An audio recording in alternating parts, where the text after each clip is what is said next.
Hi everyone, this is Farhan. Let's start chemistry paper 1 multiple choice question of October-November 2023, variance 12. The duration of this paper is 1 hour 15 minutes. We have 40 questions in this paper and we need to attempt all of them. By the way, the total mark for this paper is 40. All right, let's see what we have in it. Which particle contain 8 protons, 9 neutrons, and 10 electrons? That's an easy thing. That's an easy task. The atomic number of oxygen is 8 in the first particle, so it has 8 proton, and so it has 8 electron, but the negative charge shows that it gained 1 electron, so the total electrons would be 9. In order to find the total number of neutrons, we need to subtract these two values, so 16 minus 8 becomes 8 neutrons. So option A is incorrect because examiner is looking for 9 neutrons, 10 electrons, and 8 protons. All right. Let's talk about B. We have proton number 8, so it has 8 protons. Since 2 negative charge on its particle, meaning it has 10 electrons. So number of electrons satisfied now. Number of protons satisfied now. 16 minus 8 becomes 8 neutrons since we are looking for 9 neutrons, which is why it's incorrect.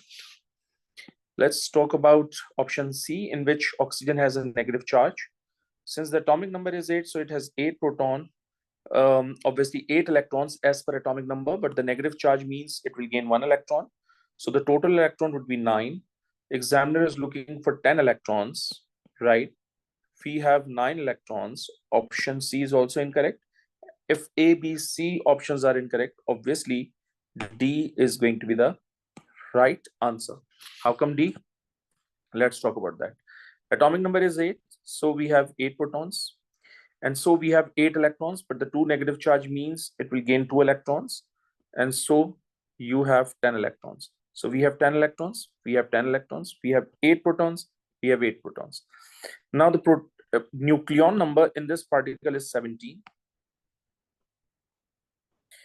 And proton number is 8. 17 minus 8 becomes 9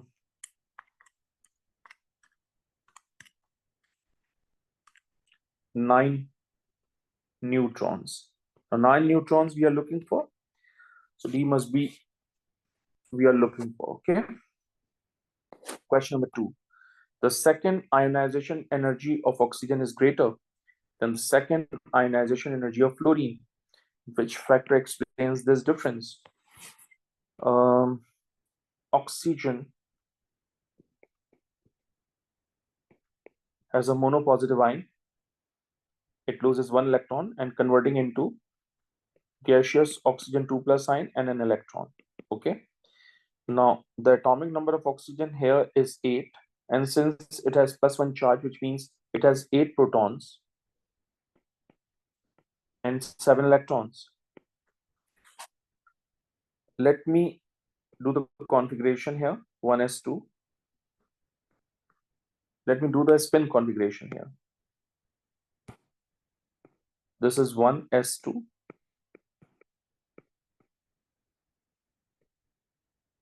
Oops. This is 2s2.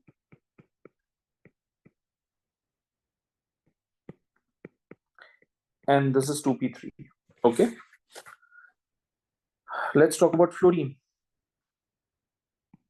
This is gaseous fluorine monopositive ion. When it loses another electron from its valence shell, it carries 2 plus charge, and now it becomes gaseous fluorine 2 plus ion and an electron. Now we have atomic number 9. We have atomic number 8 here. So if we have atomic number 9, which means it has 9 protons and 8 electrons after the loss of 1 electron. Let me do the spin configuration of 8 electrons. Okay. So this is 1s2, 2s2,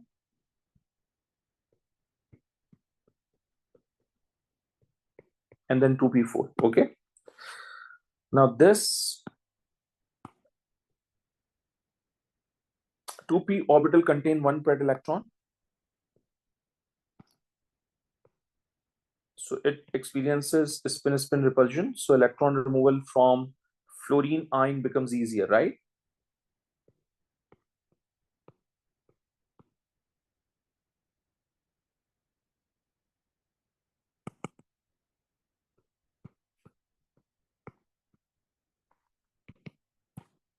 So it has no paired electron, which means electron removal from oxygen ion is relatively difficult as compared to this, which is why oxygen has a greater ionization energy than fluorine.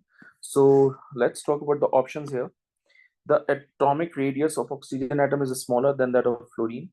Um, Actually, it's incorrect because in the period trend, atomic radius decreases.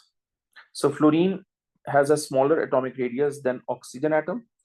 In other words, oxygen atom has a greater atomic radius, right? So this must be incorrect statement. It must be greater because across the period, atomic radius decreases. Okay.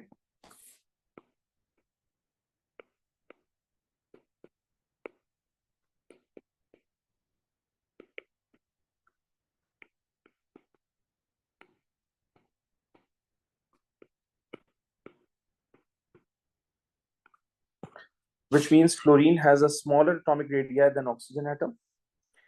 And in other words, oxygen atom has a bigger radius than fluorine. Now, the next option is the covalent bond in fluorine molecule is weaker than the bond in the oxygen molecule. Well, with covalent bond has nothing to do with the ionization energy, and therefore B is also incorrect. Next is a spin paired electron is removed from fluorine, but not from oxygen atom. That's what we have discussed. There is no paired electron in the 2p orbital of oxygen ion, so there is no spin repulsion here. So electron removal from this ion becomes more difficult, right? Whereas we have a paired electron in 2p orbital of fluorine ion, which is why it is easier to remove an electron from 2p orbital, and therefore, because of the spin repulsion, it has lesser ionization energy. So C must be the right answer, I believe. Okay, let's talk about D. Fluorine has more electrons in total than oxygen. Uh,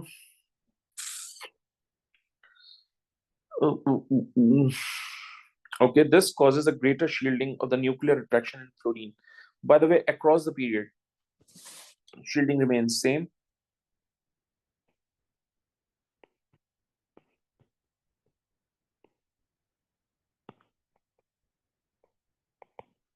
So shielding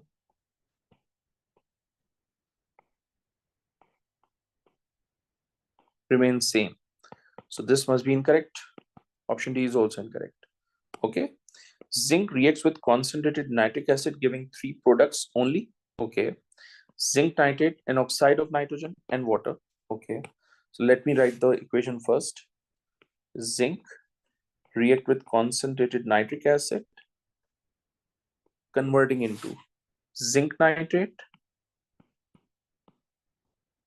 ZnNO3 taken 2, plus water, and plus oxide of nitrogen. So I don't know the formula. So let's say it is NXOY.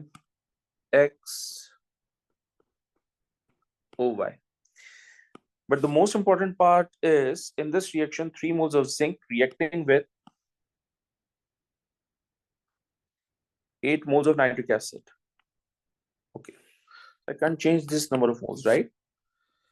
Okay, what is the formula of the oxide of nitrogen? How many zinc here? 3. So let's put 3 here. How many nitrogen atoms so far? So zinc is balanced. Let's talk about nitrogen. We have 2 nitrogen here and we have 3. So 2 times 3 is 8 nitrogen. So we have 8 nitrogen here. We have 6 nitrogen here. So 2 nitrogen atoms left. So 2 nitrogen atoms left, right? Let's talk about hydrogen here. How many hydrogen atoms? 8. So in order to balance hydrogen atom, let's put 4 here. Okay. Let's talk about oxygen. 3 times 2. Oh, my bad. 3 times 2, 6. 6 plus 3, 18. 18 plus 4, 22. 22 oxygen atom here. Whereas on the reactant side, we have 24 oxygen atom. How much oxygen left? 2 oxygen left.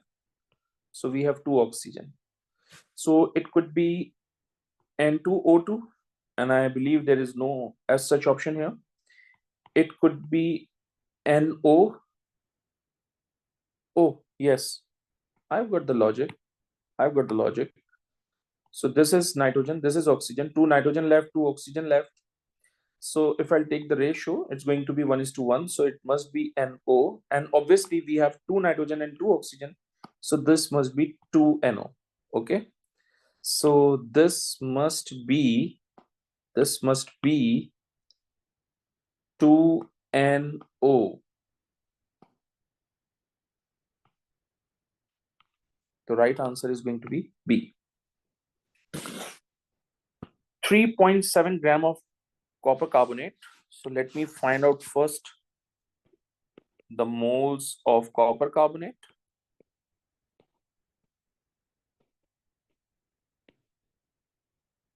3.7 divided by mr of copper carbonate. So mr of copper carbonate is technically 123.5.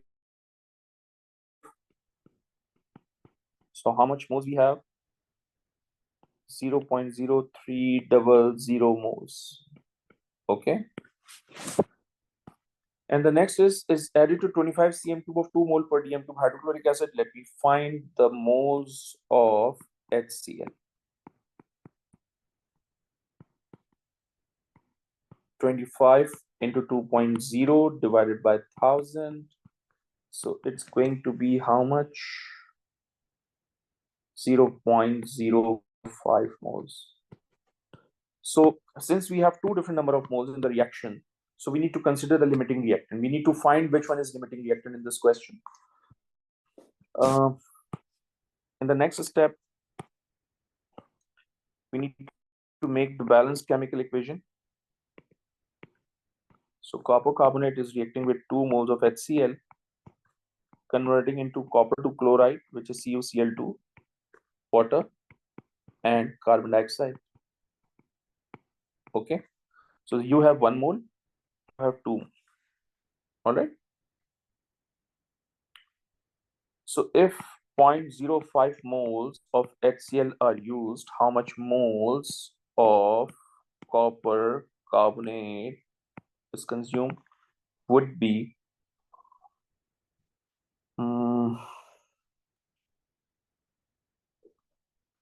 0.025, I believe. Okay, so the initial moles was 0.03 and the reacted one is 0.025, which means copper carbonate has to be in the in excess, whereas HCl has to be the limiting reactant. So copper carbonate is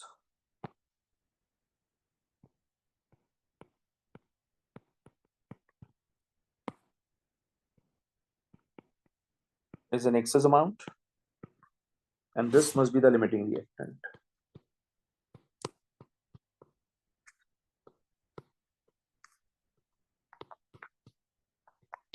Okay.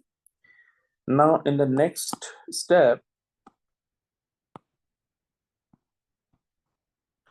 we know that HCl and carbon dioxide has 1:2 ratio. All right, it is 1 mole, it is 2 mole. So we need to find out the volume of gas produced at room condition, and room condition is basically 24 dm cube at RTP. So let me take out the moles of carbon dioxide. Moles of HCl is 0.05. We need to multiply it. We need to divide by 2. Hold on. What I'm doing.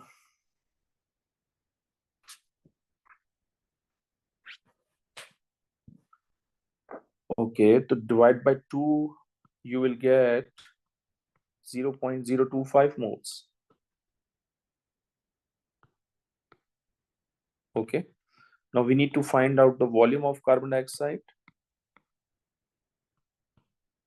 So 0.025 into 24, 0.025 into 24 is going to be 0.6 dm cube. That's my answer. So A must be the right answer. Question number 5. Ammonia ions are formed when ammonia gas reacts with hydrogen chloride gas. Which statement about the changes that occurs in this reaction is correct? We have done this in dative warming. All right. Let me give you the reaction first. We have ammonia and we have hydrogen chloride gas. So when they are reacting, they are converting into ammonium ions and chloride ions. Okay. Remember one thing, this ammonium ion also contain one dative bond, which is also called coordinate covalent bond.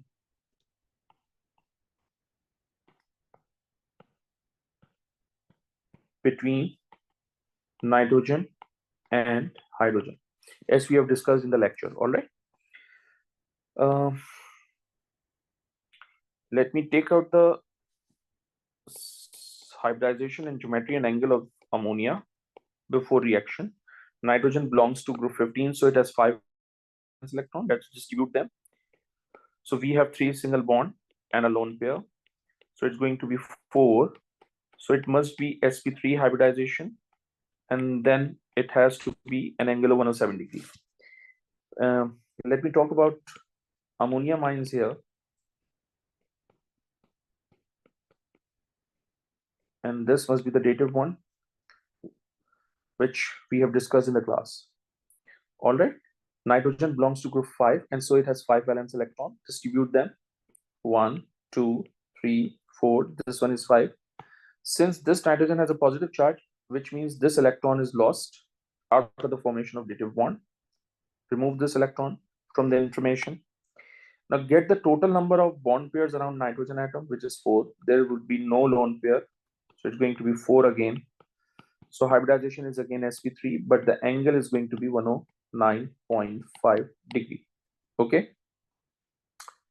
Let's talk about option here. The dipole moment of ammonia ion is greater. It must be smaller, because in tetrahedral geometry,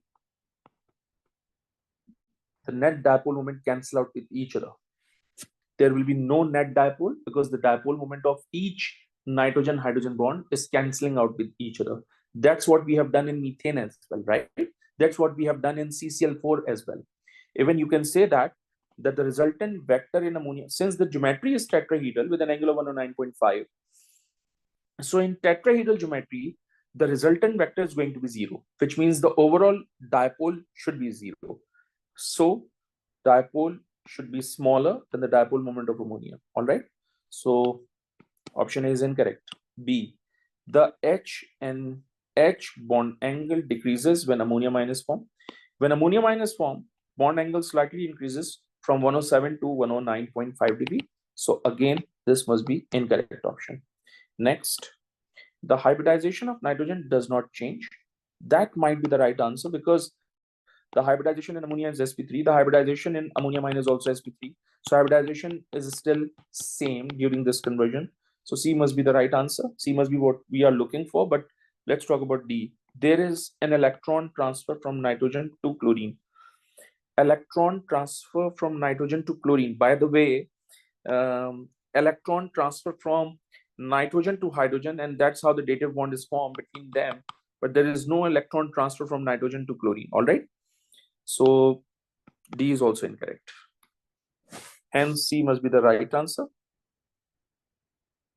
Question number 6. Which feature is present in both ethene and polyethylene? Let me talk about ethene first. This is ethene.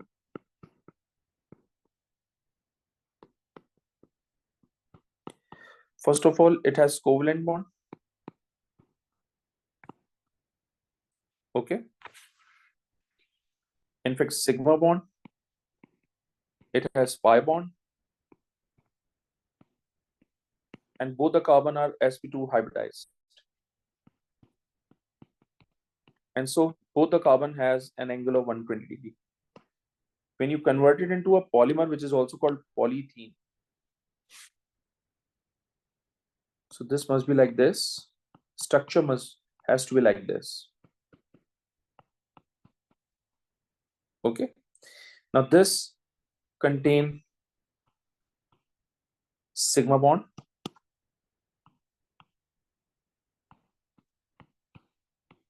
No pi bond in polyethene. Hybridization is sp3. Both the carbon are sp3 hybridized because single bonded, and so the angle is 109.5 degree. Now, examiner is looking for the feature which exists both in ethene and polyethene. So it has 120 degree angle, it has 109.5 degree angle. Obviously, it's incorrect. It has pi bond, it doesn't have any pi bond. Obviously, it's incorrect.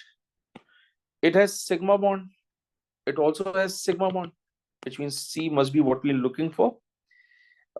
This hybridization is sp2, whereas this hybridization is sp3, so it must be incorrect. So I believe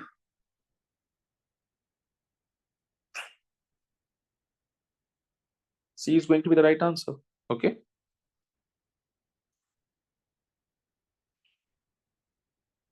Question 7.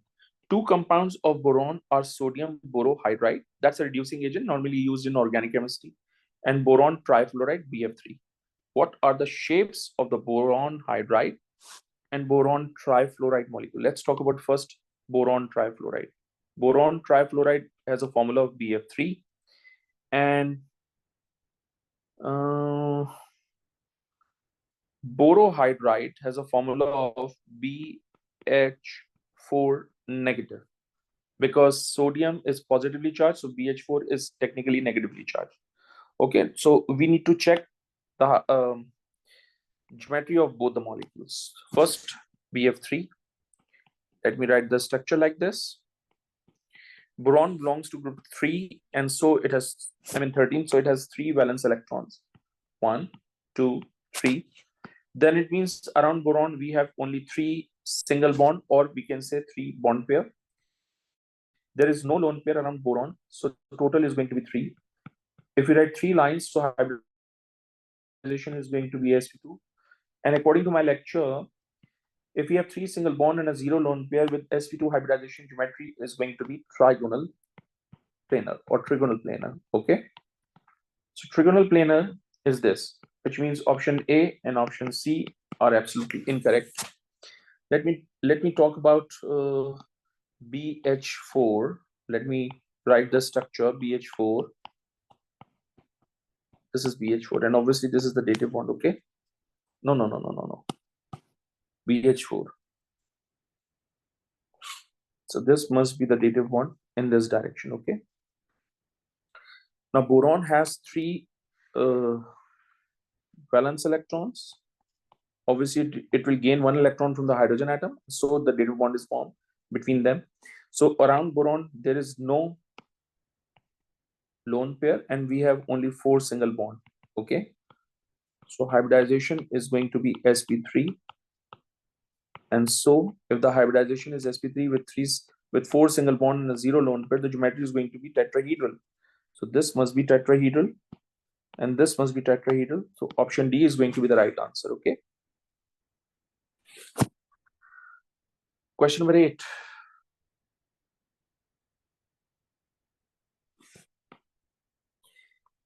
In an experiment, 0.1 mole of propane 1-ol, by the way, propane 1-ol has a molecular formula C3H8O, okay, is burnt completely in 12 dm cube of oxygen measured at room condition. So that is the initial volume used before oxygen or before reaction. So that is the initial volume of oxygen before reaction. Okay. What is the final volume of gas measured at room condition? At room condition, the volume needs to be 24 dm cube. Okay. Let me write the equation first. This is C3H8O.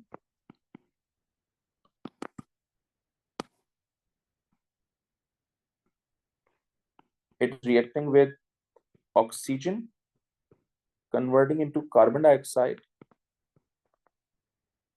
and water.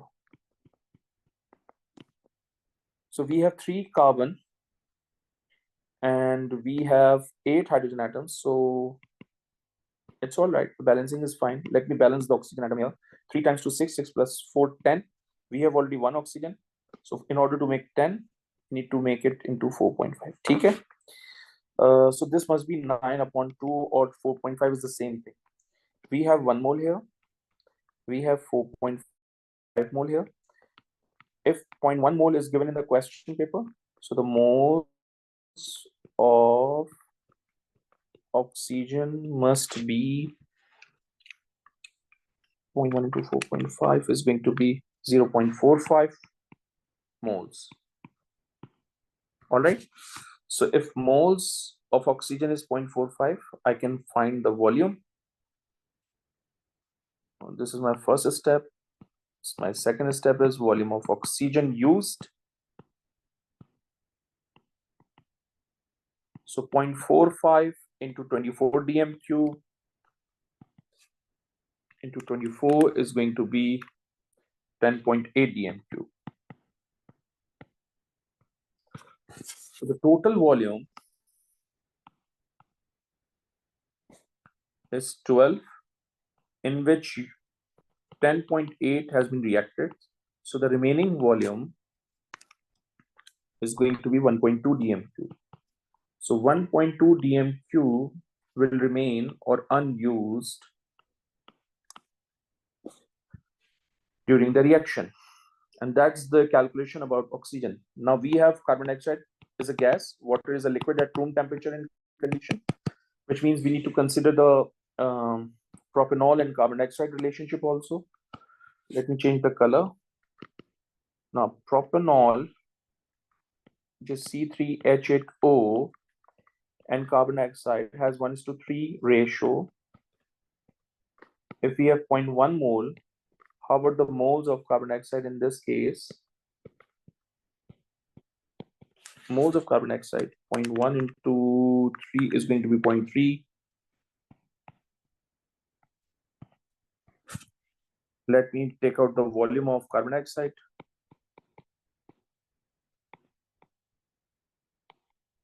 So 0.3 into 24 is going to be 7.2 dm³. Okay. Now the examiner is looking for the final volume of gas after the reaction.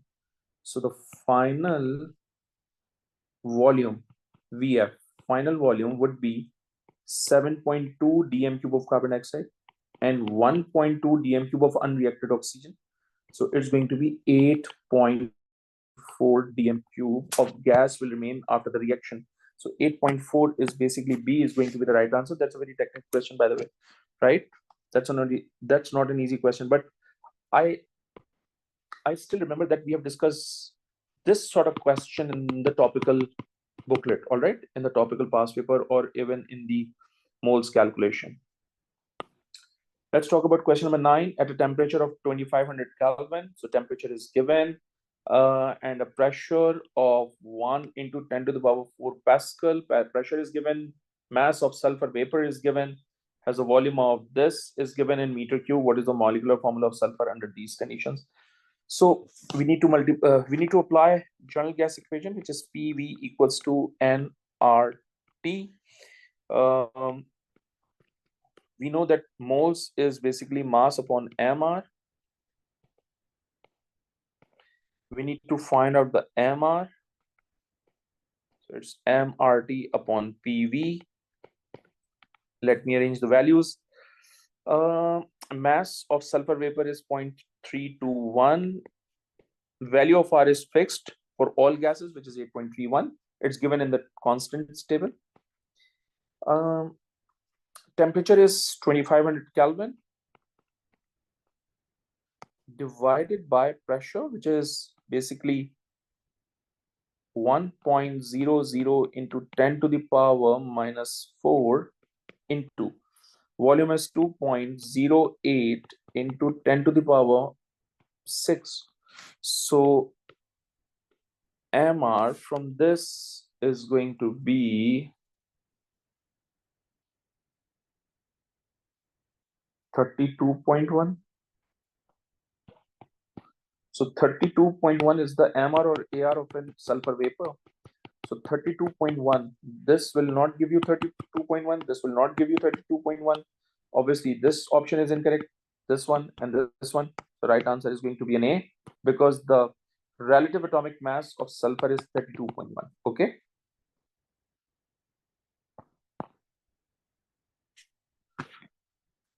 Question number 10. In the structure of solid SiO2, by the way, SiO2 has a giant molecular structure. Let me draw this structure.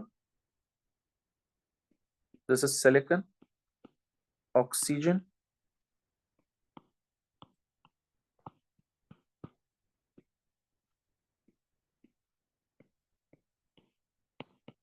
so that is the structure I have given you in the paper, in the theory lecture.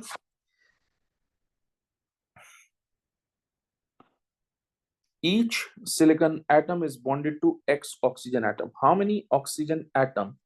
1, 2, 3, and 4. So X is basically 4.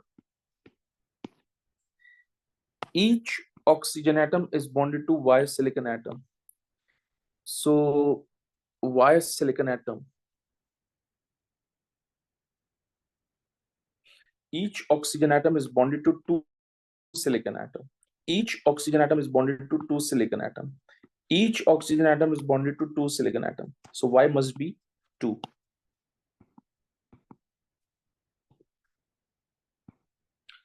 And obviously, it must be a covalent, it has to be a covalent bond. It has a giant molecular structure.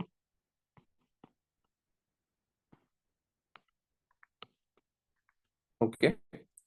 So Z is basically covalent bond with giant molecular structure. If it is a covalent bond, ionic would be the incorrect option. So B and D is incorrect. Now X is 4, X is 4, Y is 2, Y is 2, Z is covalent, Z is covalent. The right answer is going to be C. That's a unique question. By. Let's start question number 11. Nitric acid is made industrially by the oxidation of ammonia. The overall equation for this process is shown. The process happens in 3 stages. The equations and enthalpy changes for these stages are given. Examiner is looking for the enthalpy change of the process shown in equation 1, which means reaction proceed in one step or more than one step, total amount of energy remains same, which means we need to apply the Hess's law on this question. All right. So this is the main equation. And by using this values and equation, we need to find out the enthalpy change. So basically, let me write the equation again. This is ammonia is reacting with oxygen, converting into nitric acid and water.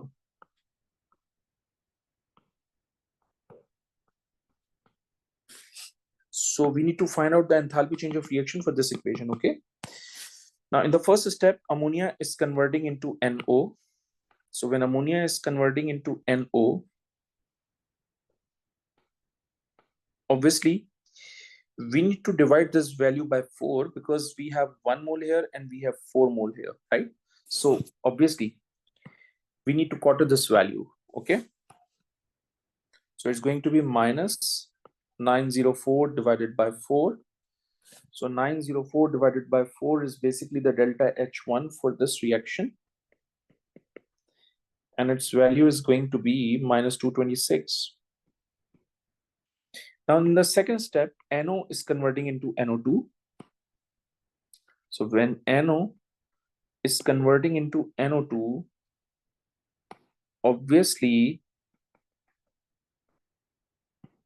if it is 1 mole, obviously this has to be the 1 mole, whereas we have 2 moles in the equation. So we need to divide this value by 2. So it's minus 114 divided by 2, you will get minus 57. This must be our delta H2. Now in the third step, this NO2 is converting into nitric acid. This NO2 is converting into nitric acid. Okay. And that's my step number 3. So this is delta H3. Over here, we have 4 moles. whereas we have 1 mole here. So we need to divide this value by 4 again. We need to quarter this value. So it's basically minus 348 divided by 4. So the value is going to be, I must say, minus 87. All right. So reaction proceed in one step or more than one step. Total amount of energy remains same. So we need to apply the Hassel law on this cycle.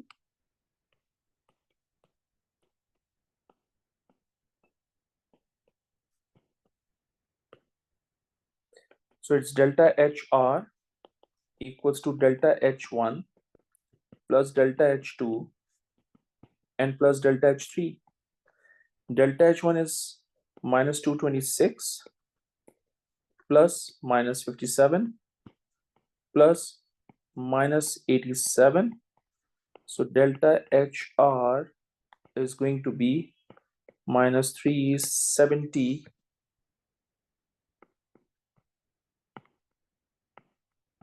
kilojoules per mole. So B would be the right answer. Okay. Let me double check my calculation. Hold on. Minus 226 minus 87 minus 87 minus 370. Yes. All right. So minus 370 would be the right answer. Let's move on to the next question. Chlorine reacts with sodium bromide. Well, chlorine is more reactive, so it will oxidize bromide into bromine and reduces itself, which means chlorine is reduced while bromide ions are oxidized, which is why it is a redox reaction. The first statement is right. Since chlorine is more reactive, so it will displace bromide into bromine. Therefore, it is also called displacement reaction. Well, chlorine has an oxidation state of 0 here. Bromine has an oxidation state of -1. Chlorine has an oxidation state of -1 here, and bromine has an oxidation state of 0, which means from 0 to -1, it is getting reduced, whereas this one is getting oxidized. So different species undergoes oxidation and reduction, which means it's not going to be the disproportionation reaction. And therefore, I must say B is going to be the right answer. So remember one thing, it is getting reduced.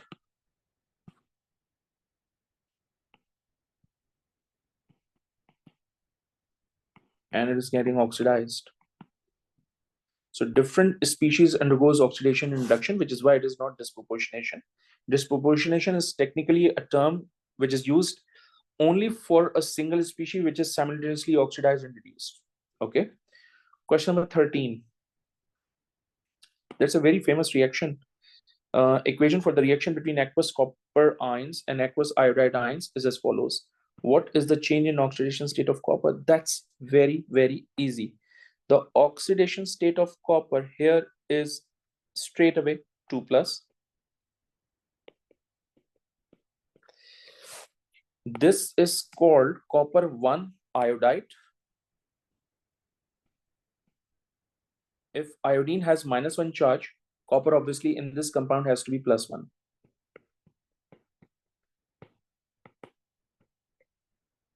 So in this, copper has to be +1. The change in oxidation state from +2 to +1, therefore C is going to be the right answer. Okay.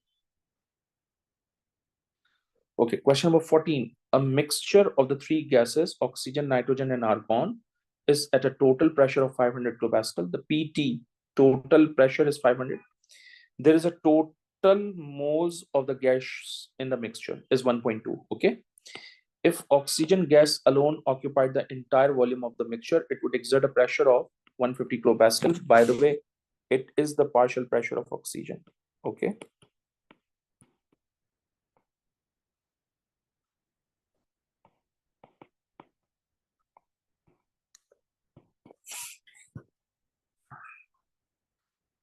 So at room condition, the amount of nitrogen gas in the mixture would occupy a volume of this. So at room condition, the amount of nitrogen gas has a volume of 5.76. What is the partial pressure of argon gas in the mixture? In order to get the partial pressure of argon gas, first of all, I need to find out the moles of nitrogen gas at room temperature pressure, moles of oxygen gas when it was exerting 150 kilopascal. And since we have 1.2 moles in total, so I'll subtract the value and I'll get the moles of argon. And by that moles, I can find the partial pressure. So let me do this in stages. In the first point, the partial pressure of oxygen is equals to moles of oxygen, which we need to find out, over total moles, which is 1.2, into pressure, total pressure, which is 500. All right. So partial pressure of oxygen is basically 150 kilopascal. So moles of oxygen we need to find out. Over total moles is 1.2, into pressure is 500. So the moles of oxygen is going to be, let me calculate. So the moles of oxygen is going to be 0.36 moles. Okay. So what you can do is 150 into 1.2 is going to be 180 divided by 500 is going to be 0.36 mole. Okay. So that's the first step. And the second step, let's find out the moles of nitrogen gas at room temperature and pressure. So we have 5.76 divided by 24 dm cube volume at RTP. So 5.76 divided by 24 is going to be 0.24 moles. So I've got the moles of oxygen, I've got the moles of nitrogen, I've got total moles. Total moles. So moles of nitrogen plus moles of oxygen is going to be 0.36 plus 0.24, 0.6 moles. So in order to find the moles of argon, and total moles would be 1.2. So moles of argon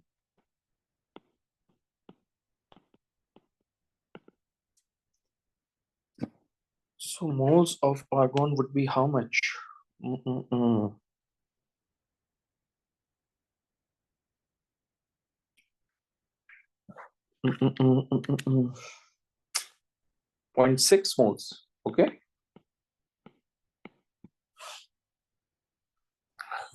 This is my third step. That's a technical thing. Next is we need to find out the partial pressure of argon. So partial pressure of argon can be determined by using the moles of argon, which is 0.6 moles over total moles, which is 1.2, into total pressure, which is 500.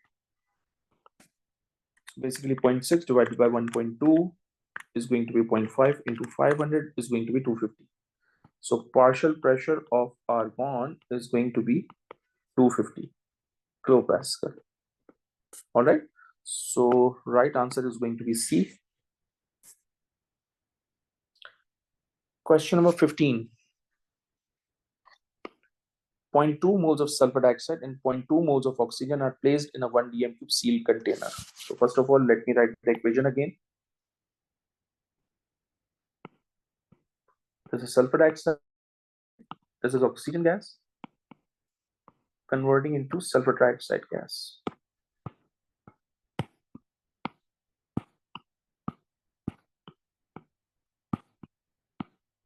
Okay. So the initial moles of sulfur dioxide would be 0.2, oxygen is 0.2, and obviously it's going to be 0. Now the gases are allowed to react until equilibrium is reached. All right. At equilibrium, there is 0.1 mole of sulfur trioxide in the container. Okay. So at equilibrium, sulfur trioxide is 0.100 moles.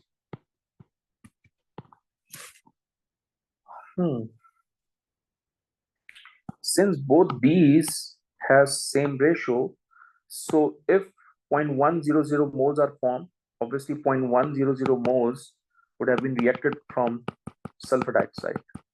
So equilibrium moles would has to be 0.2 minus 0.100. Let me check. Reacted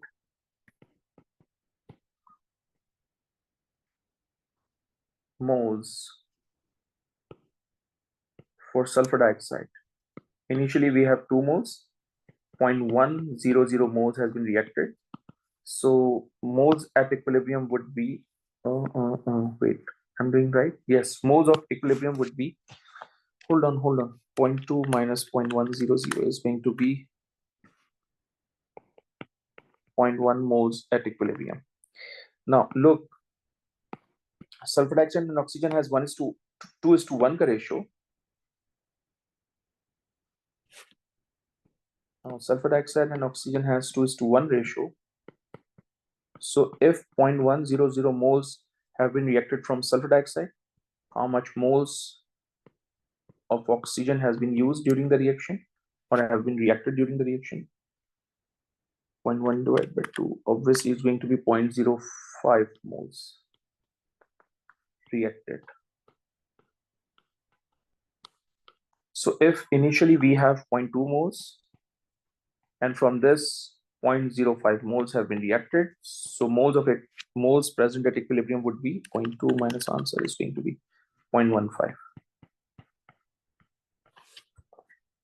Okay, let me convert it into equilibrium concentration, and for that we need volume, and volume is given in question, which is 1 dm cube, 0.1 divided by 1, 0.15 divided by 1, and 0.1 divided by 1. Okay, so we need to find out the value of Kc.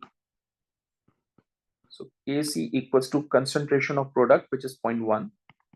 It has to be square because of 2 mole, over concentration of sulfur dioxide, which is 0.1, which is square, times concentration of oxygen, which is 0.15.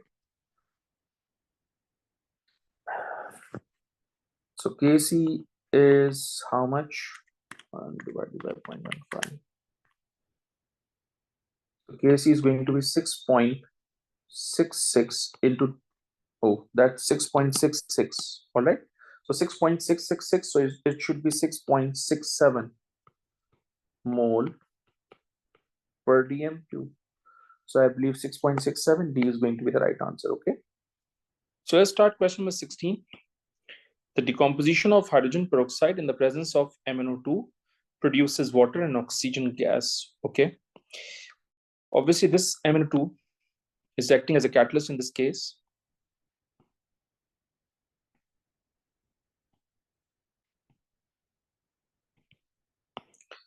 The volume of gas collected when 0.2 gram of MnO2 is added to 2 different hydrogen peroxide solution at 20 degrees Celsius, shown on the graph as curves Y and X. Which row shows the conditions that will result in curve X and Y? Number 1. This has more steeper curve.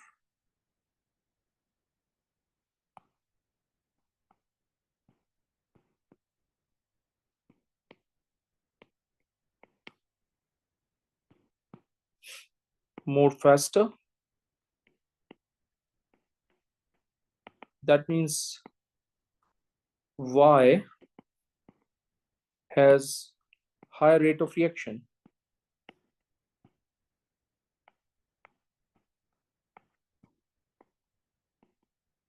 Okay. Now the next is this one. No. Y or X? Yes, X. X is less steeper.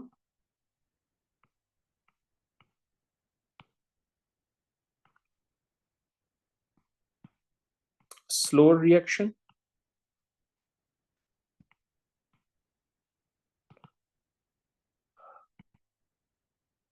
Slow rate of reaction, obviously.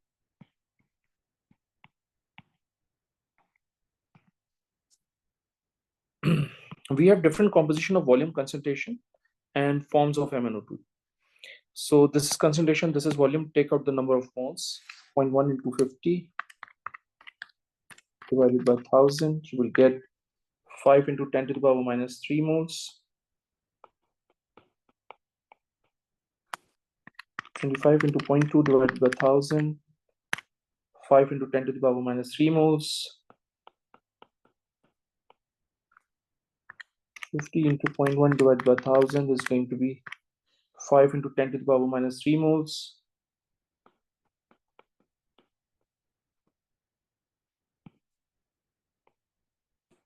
And 20 into 0.2 divided by 1000 is going to be 4 into 10 to the power minus 3 moles. Okay. Whew. Let me check the calculation again. 50 into 0.1 divided by 1000 is going to be 5. 25 into 0.2 divided by 1000 is going to be 5. 50 into 0.1 divided by 1000 is going to be 5. All right, I'm fine with this calculation. Now 50 into 0.2 divided by 1000 is going to be 0.01 mole. Okay, then 25 into 0.1 divided by 1000 is going to be 2.5 into 10 to the power minus 3 moles. 0.2 into 20 divided by 1000 is going to be 4 into 10 to the power minus 3, and then 0.1 into 40 divided by 1000 is going to be 4 into 10 to the power minus 3.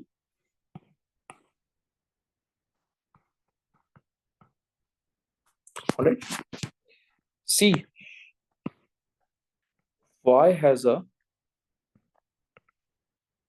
lower volume of gas,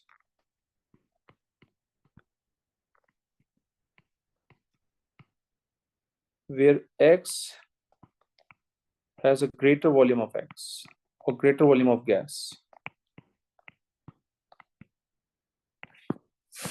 which means option D is incorrect because we have same number of moles. If number of moles are same, obviously the volume of gas would be same. As this graph shows different volume, which means, or different amount of gas, which means moles shouldn't be the same one, right? So D is going to be the incorrect option. All right, G. Okay, long. Let's next. What is, since Y has higher rate, which means Y has higher concentration. So Y has higher concentration. Y has higher concentration. This one is concentration higher. This one is concentration higher.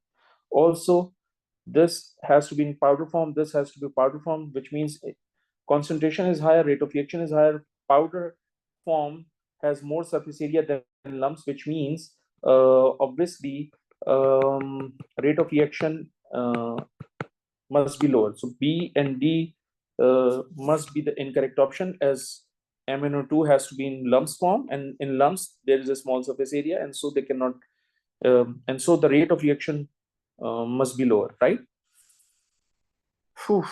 Now the competition exists between A and C. A and C. A and C. The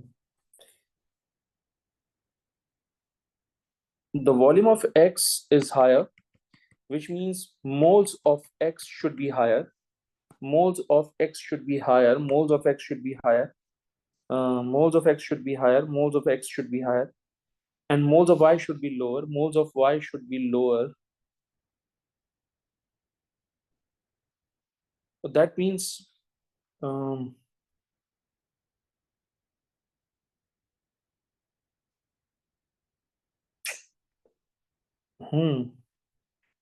I think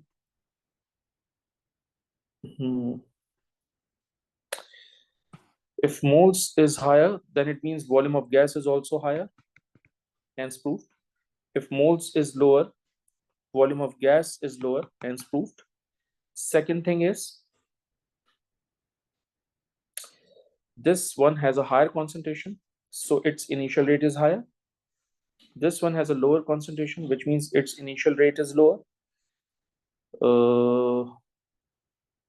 This is lumps, so it has a lower rate. This is powder, it has a higher rate. So I believe C is going to be the right answer. Okay. Why not C? Why not? Why C? That's fine, but why not A?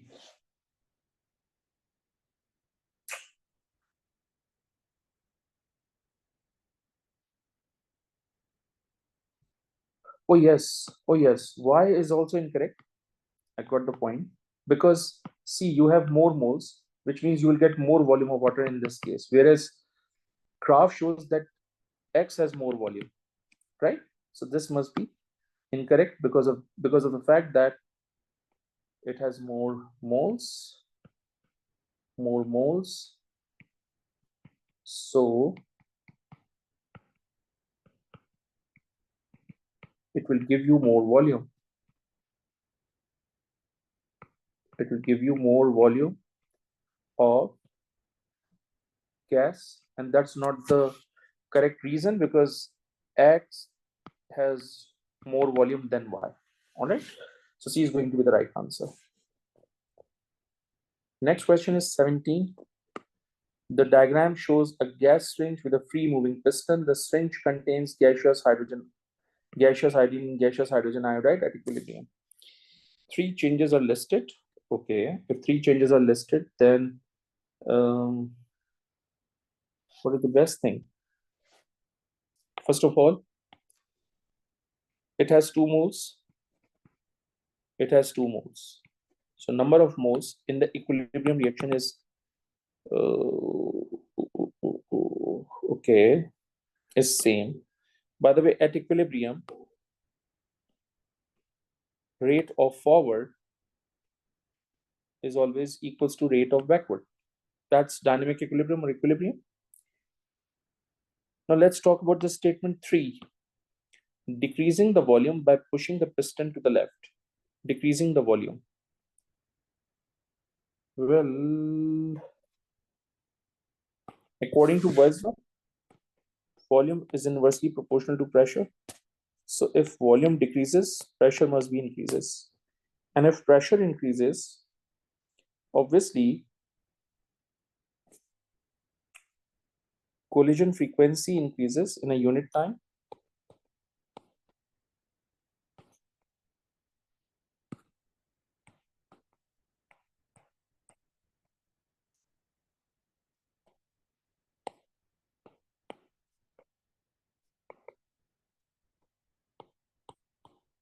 So rate of reaction increases.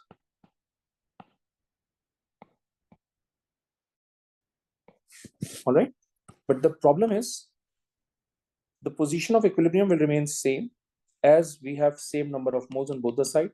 So there will be no change in position, but yes, rate of forward reaction increases, and so the rate of backward reaction also increases because system exists in dynamic equilibrium. All right.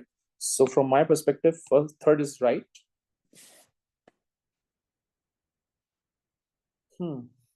Now the second statement is increasing the pressure by adding more gaseous hydrogen iodide and keeping the volume constant. As keeping the volume constant, and you are adding more gaseous hydrogen iodide, which means you are adding more product. So as a result, collision frequency increases.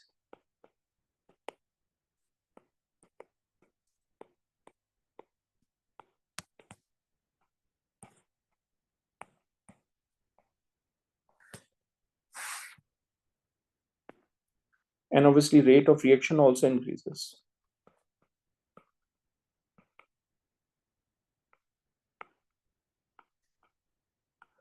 And also if increases the product, equilibrium favors towards left hand side.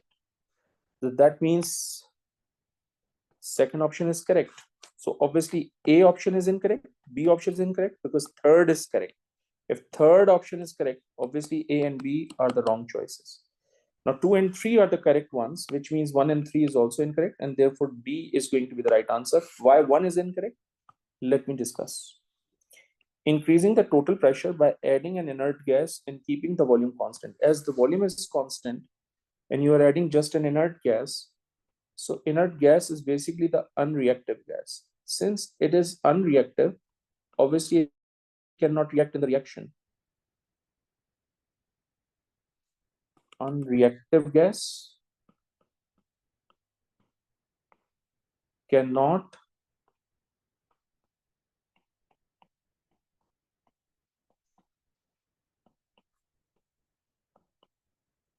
take part in the reaction also, and therefore the idea of keeping the volume constant in this situation would have no impact on the rate of reaction. So volume is constant, you are increasing the total pressure. Obviously, rate is not going to increase in this scenario, and therefore only 2 and 3 correct options are correct, and therefore D is going to be the right option for us. Question number 18. Which row gives the best description of the variation in the melting points and first ionization energy of the element in period 3 from sodium to argon? This is period 3 from sodium to argon. As you know, across the period,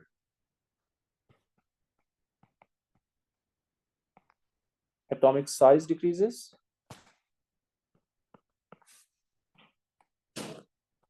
shielding remains same,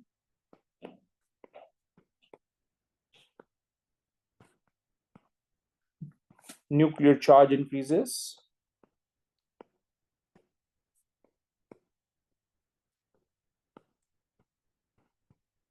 and obviously first ionization energy increases.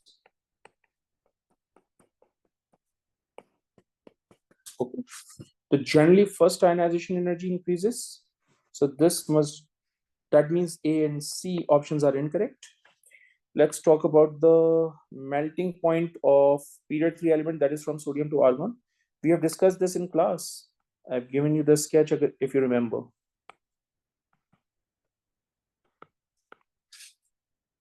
This is my bad. Hold on. This is sodium to magnesium, then aluminum, then silicon because it is a giant structure. This is P4. This is S8. This is Cl2, and this must be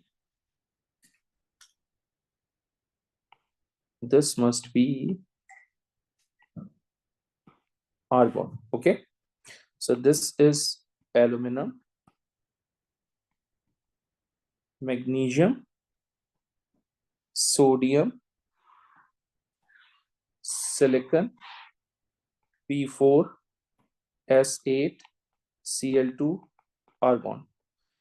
So as you can see, that melting point increases from sodium to silicon and then decreases. So increasing up to the peak to aluminum, then decreases. No. Peak at silicon increases up to the peak at silicon. It's also wrong. Increases up to the peak at silicon is right. Increases up to the peak at silicon, then decreases. It is right. Then decreases. It is also right. So that means D is going to be the right option for us.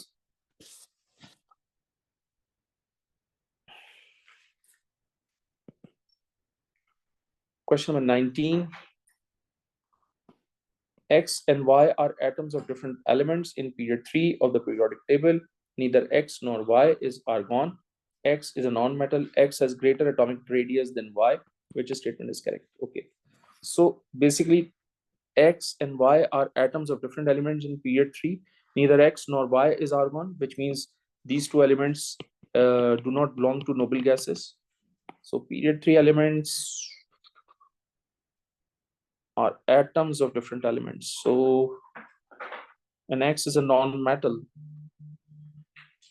So X is a non-metal, so obviously so if X is a non-metal, then non-metal could be X could be silicon, phosphorus, sulfur, and chlorine. All right. One more thing. Across the period, I've told you atomic size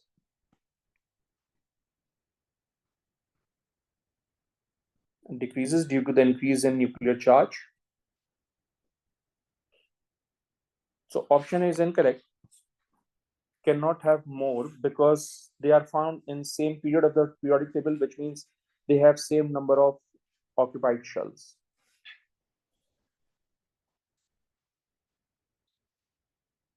Okay. Now X has a greater atomic radius than Y, which means X has higher radius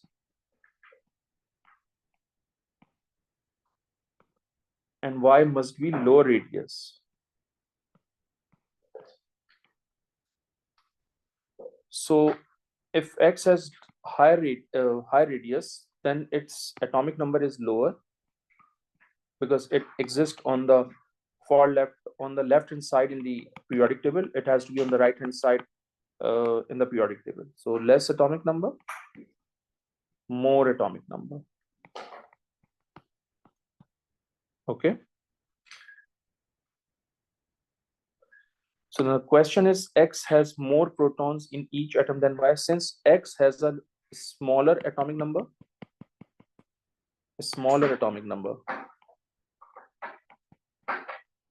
which means it has lesser proton. So which means B option is also incorrect. X has same number of outer electrons in each atom as Y, as both the elements are found in different groups of the periodic table, which means they cannot have same number of outer electrons. Cannot have same number of outer electrons. All right. So right answer is going to be D. If they are found in the same period of the periodic table, which means they have same period, they have same number of shells. Obviously, this has lower atomic number than this one, and obviously, both the elements are found in different groups of the periodic table. Obviously, so they cannot have the same number of valence electrons, and therefore C is also incorrect. So both X and Y are non-metals because they are found on the far right hand side of the periodic table. I hope it makes sense to you. Next question is 24 mixtures are added to 4 separate samples, 50 cm³ samples of water and stirred. Which mixture results in solution with the highest pH? Highest pH. Highest pH.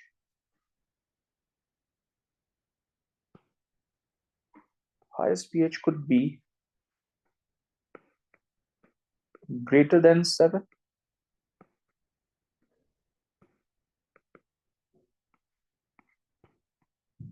or greater than 5. This must be alkaline solution and this must be an acidic solution.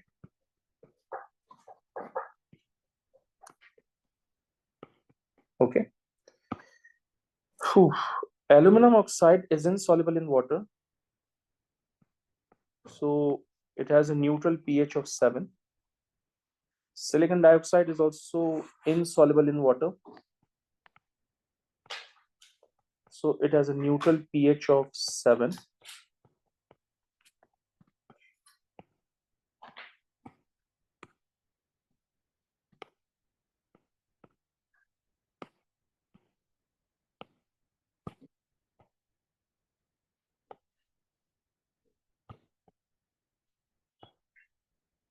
Okay. When aluminum chloride is placed in water, it will give you an acidic solution of pH 2 to 3 according to my lecture. When magnesium chloride is placed in water, it will give you an acidic solution of pH 6.5. When PCl5 is placed in water, it gives you an acidic solution of pH 2 to 3 because phosphoric acid is formed. Silicon tetrachloride, when placed in water, it will give you an acidic solution of pH 2 to 3. All right.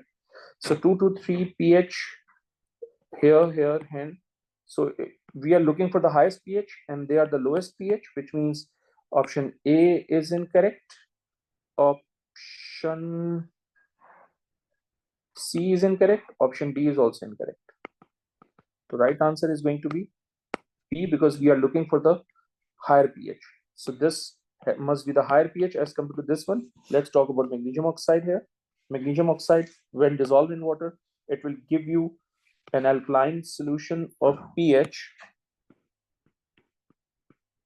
9.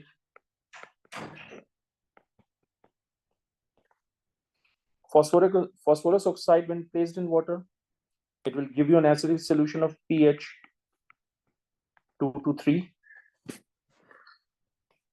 And therefore, B is going to be the right answer. Okay. Question number 21. What happens when a piece of magnesium ribbon is placed in cold water? With cold water, it reacts very, very slowly. All right.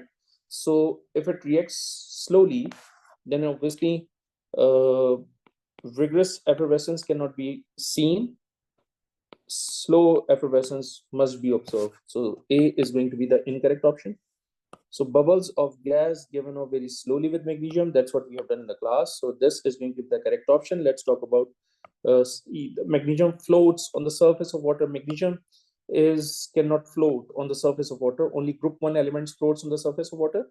Group 2 elements are more denser than group 1 elements, so they will sink and then they will react. So they cannot float. They actually sink and then they can react.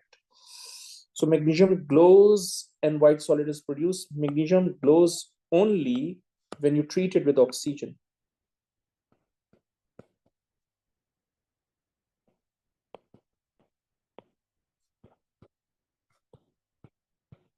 When you treat it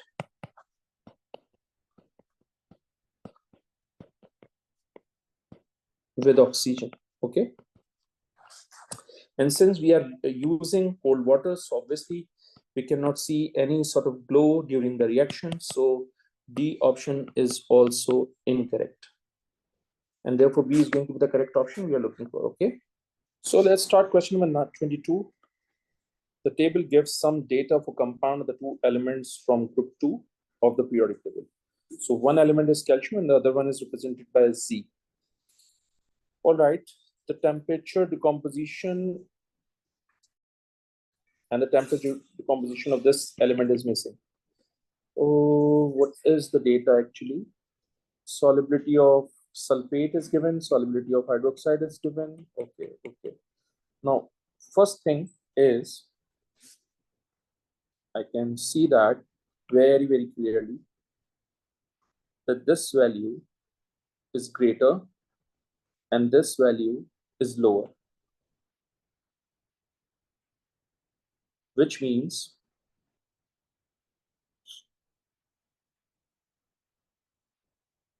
it has more solubility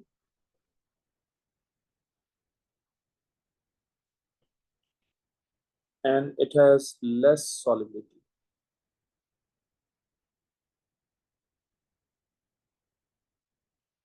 And the most important aspect from these two values is that solubility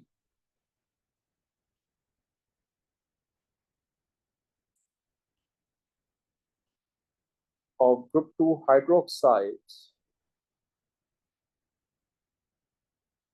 increases down the group,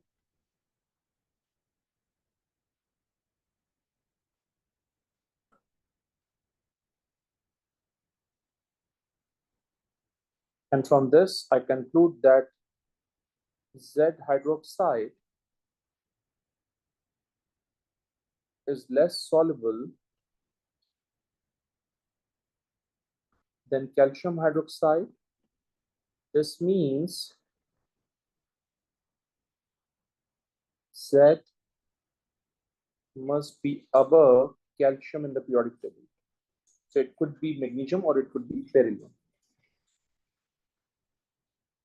Calcium in the periodic table, okay? That's the first scenario of this. Let's talk about the solubility.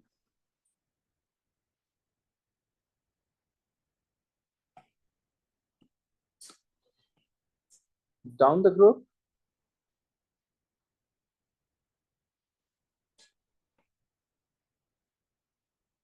solubility of group 2 sulfates decreases.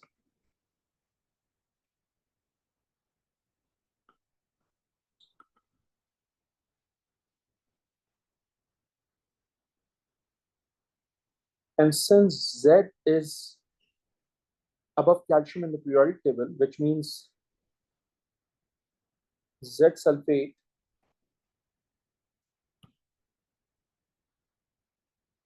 is more soluble than obviously calcium sulfate.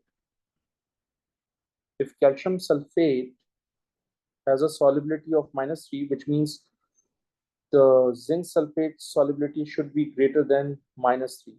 So it is less soluble. It is also less soluble. Obviously, B and D is incorrect. This is more soluble. This is more soluble. So either A or C would be the right option. We need to consider the thermal decomposition of carbonate. Again, down the group,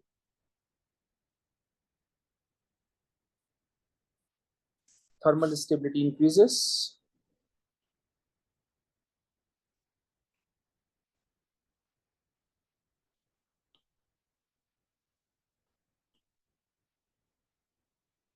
Carbonate increases, and that indicates is Z carbonate decomposes easily as it has a higher charge density than calcium. So it requires, so it needs less temperature.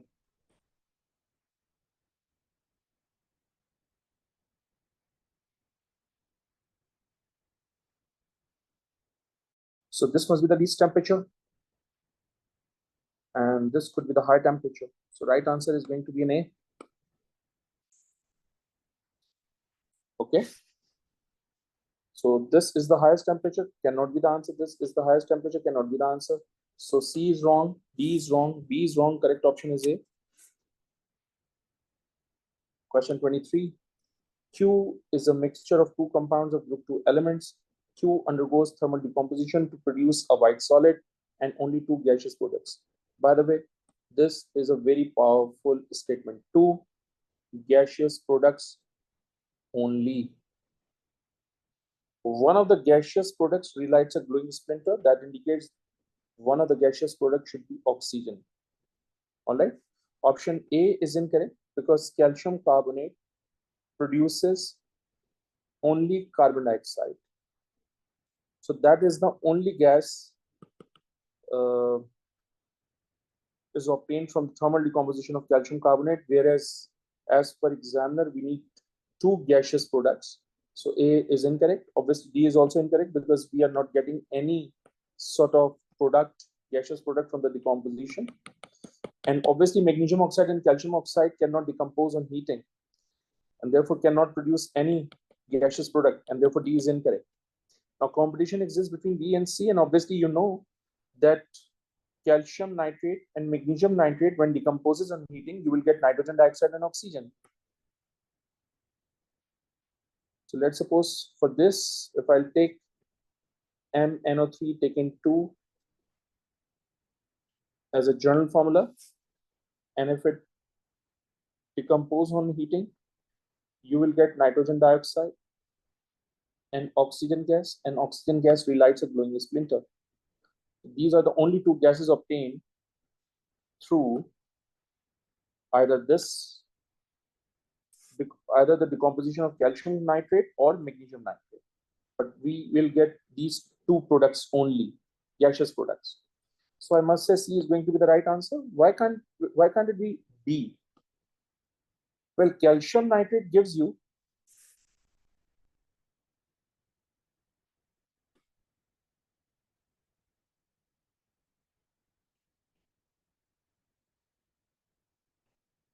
calcium oxide, nitrogen dioxide, and oxygen. So we have got two gaseous products already. But you know, this calcium carbonate, this magnesium carbonate, when decomposed on heating, it gives you magnesium oxide and carbon dioxide. So technically, from that mixture, we are getting more than 2 gaseous products. An examiner wanted to ask only 2 gaseous products, which is why B is also incorrect, and therefore C is going to be the right answer. Next is iodine has higher melting point than chlorine. What is the reason for this? Iodine has a stronger covalent bonds than, by the way, covalent bond has nothing to do with the melting point. It's basically the van der Waals forces. Iodine molecule have a stronger permanent dipole than chlorine molecule. Iodine is non-polar, so it doesn't have any permanent dipole. It has temporary induced dipole. Okay, so iodine is non-polar. Chlorine is also non-polar, and both of them exhibit instantaneous dipole induced dipole forces or van der Waals forces, and obviously they cannot have permanent dipole forces. Iodine is more volatile than chlorine. This statement is wrong. Down the group, volatility decreases, so iodine is less volatile than chlorine. Obviously, A incorrect, B incorrect, C incorrect. The correct option is going to be D. When we move from chlorine to iodine, number of electrons increases, surface area increases, strength of van der Waals forces increases, or instantaneous dipole increases, and therefore melting point increases. So D must be the right answer. Okay, that's the explanation we have done in the theory classes. All right. Question number 25.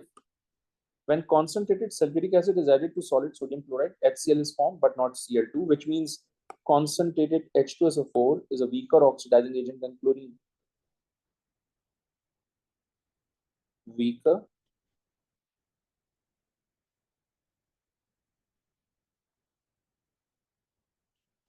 oxidizing agent than chlorine, which is why concentrated sulfuric acid cannot oxidize chloride into chlorine, hence HCl is formed. And the next statement, when concentrated sulfuric acid is added to solid sodium iodide, iodide is formed. That means we can say that concentrated sulfuric acid is a stronger oxidizing agent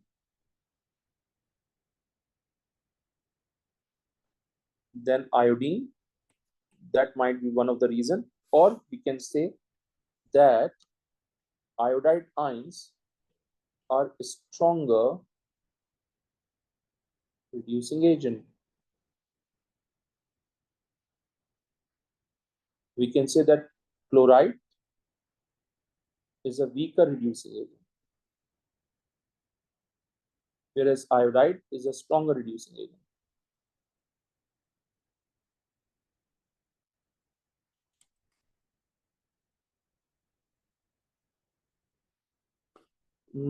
Let's see what we have in the options. Sulfuric acid is an oxidizing agent, and chloride ions are more easily oxidized than iodide ions. That's not the correct statement because chloride has a smaller ionic radii. It has a strong nucleus to electron attraction. So removal of electron from chloride ion cannot take place easily, and therefore chloride ion cannot easily oxidize. Cannot. Because of the small ionic radius of chloride ions. So A must be the incorrect option. Let's talk about B. Sulfuric acid is an oxidizing agent. That's right. And iodide ions are more easily oxidized than chloride ions. That's the reason. Because when we move from chloride to bromide to iodide, ionic radius increases. When ionic radius increases, nucleus to valence electron attraction increases. When nucleus to valence electron attraction increases, removal of electron becomes easier, oxidation takes place easily, which means iodide ions can easily oxidize into iodine, while chloride cannot. So I think B is going to be the right answer, but let's talk about other options as well. Let me check whether I'm right or wrong. Sulfuric acid is a reducing agent. That's wrong. It is an oxidizing agent. Sulfuric acid is a reducing agent. Again, wrong. Let me read other part. Chloride ions are more easily reduced. Cannot reduce easily because it is a weaker reducing agent. Okay. But that's the wrong statement, because sulfuric acid is an oxidizing agent, not a reducing agent. So right answer is going to be B. Question number 26. Sodium hydroxide is added to aqueous ammonium chloride. The mixture is warm. When the mixture is warm, then ammonia gas is produced, which turns damp red litmus paper blue. That's what we have done in theory class. You have done this in IGCSE, GCSE, GCE, and in your AS classes with me. That's the full scenario. This is ammonium chloride. When you are adding sodium hydroxide, obviously sodium chloride will remain. This is a conjugate acid, proton donor, conjugate base, proton acceptor. So it donates its proton, it accepts the proton, they can react together, converting into ammonia and water. Okay. So technically, this is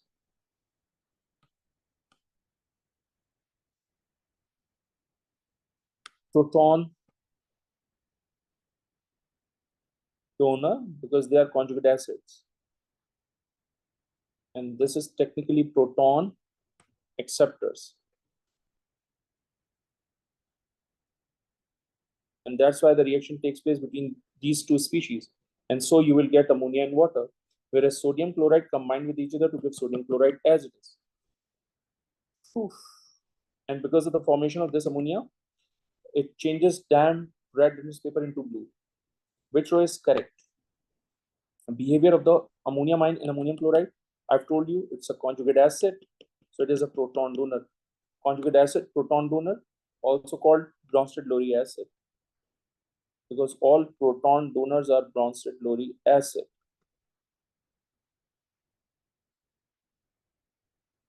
Okay, so this one is correct, this one is correct, it is incorrect, it is incorrect. So C and D are going to be the wrong options here. Oh, next is behavior of water present in the litmus paper. Okay, okay, now this next part of this is the first part, by the way. In the next part of the question, ammonia and water both are reacting together, converting into ammonium ions and hydroxide ions. So in this scenario, as you can see, ammonia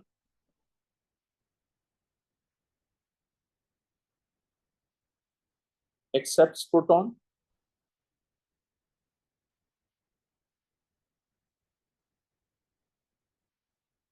to Bronsted-Lowry base, and obviously this donates its proton.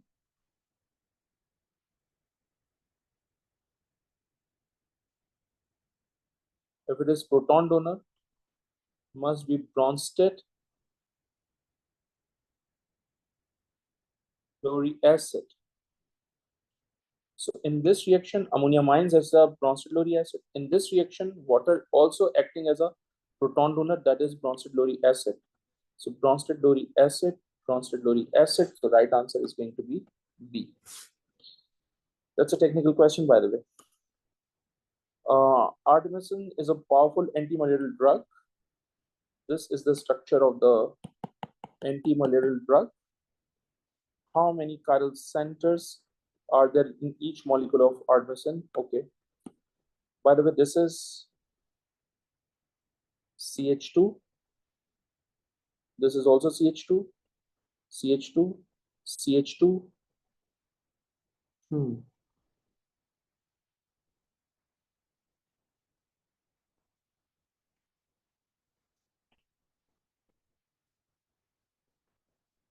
Okay.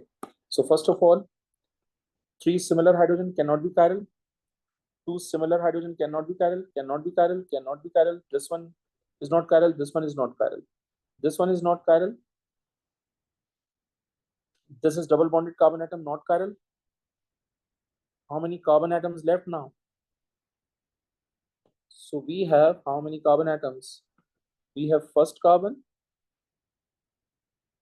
second, third, fourth, fifth, 6th, and 7th.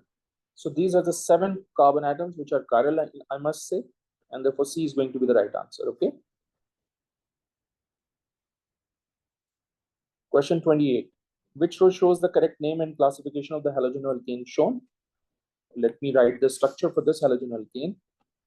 This is CH3. This is CH2. CH2. This is C. This C has a Br. This C has CH3. This C has CH2. And this C has CH3. Okay. So first of all, let's write the number of carbon atom both from the right hand side and from the left hand side. So it's going to be 1, 2, 3, 4, 5, and 6. So from the right hand side, we have 3 bromo and we have 3 methyl. Okay. And that's the longest carbon chain. Since it has 6 carbons, so it's going to be hexane. Okay. Let me give the number of carbon atom from the left hand side. 1, 2, 3, 4, 5, 6. From the left hand side, we have 4 bromo and we have 4 methyl. And according to the nomenclature criteria, we always go for that side for the naming in which we have the lowest number of carbon.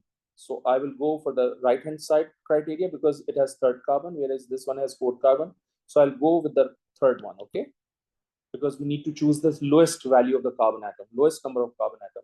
So I'll go for 3 bromo, 3 methyl hexane, 3 bromo, 3 methyl hexane, 3 bromo, 3 methyl hexane is here, 3 bromo, 3 methyl hexane is here and here. This cannot be the right answer because both methyl and bromine attached to the same carbon atom. Both methyl and bromine attached to the same carbon atom. So obviously C and D are incorrect. Okay. If bromine is attached to the carbon and this carbon has no hydrogen, which means it's going to be tertiary. This must be the tertiary carbon, and therefore B is going to be the right answer. Okay. Obviously, option A is also wrong because it is not secondary, it is a tertiary. Also, you can say that this carbon is attached to 3 neighbor carbon atom, which means it is tertiary. You can say that also. Question 29. How many geometrical means cis trans isomerism are there of hex 2,4-diene? Okay, hex 2,4-diene. Okay, hex 2,4-diene. Okay. Well, I have discussed this concept in the class, right? I've told you a couple of things regarding this concept. I've told you when you have more than one double bond in the molecule, obviously we'll go for the 2 to the power n formula, where n is the number of double bond.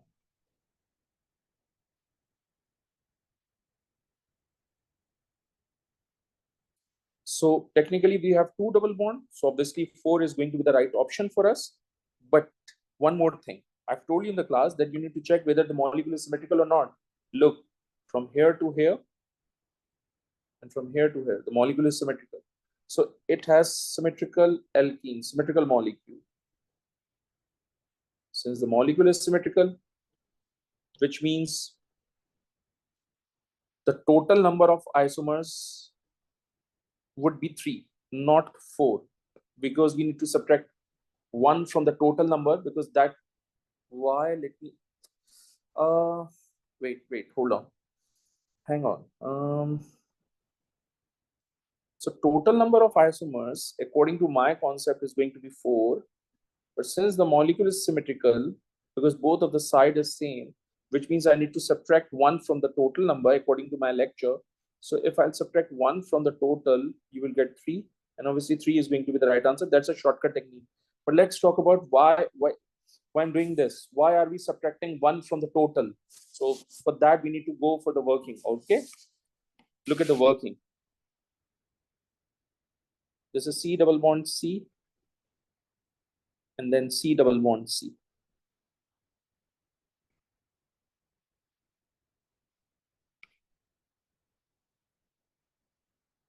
Okay, copy, paste.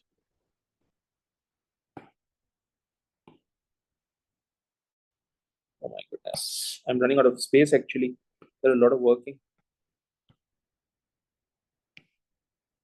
Okay, look, if two hydrogen atoms are attached to the same double bonded carbon atom, obviously it is going to be cis. If two hydrogen atoms attached to the same carbon atom, obviously it's going to be cis. So the first isomer is basically cis-cis. Let's suppose hydrogen is attached to this and attached to this, so it's going to be trans. Same here. If hydrogens are diagonally attached to the double bonded carbon atom, it is trans. So my second isomer is basically trans-trans. We have got two isomers. First is cis-cis, the second one is trans-trans. Now the next one is, what if we have similar group present on the same side, so it's going to be cis. And what if the groups are diagonally attached, so it's going to be trans. So this is cis trans. What if we have diagonally attached, so it's going to be cis. What if we have same side, similar groups on the same side, so it's going to be cis trans and cis. Look, this is cis-cis first isomer, this is trans-trans second isomer. Cis-trans and trans-cis technically is the same because of symmetry, right? So these two isomers are same, which is why I'll take one. I'll take one instead of two, which is why I've subtracted one from the total. Okay, so these are the two same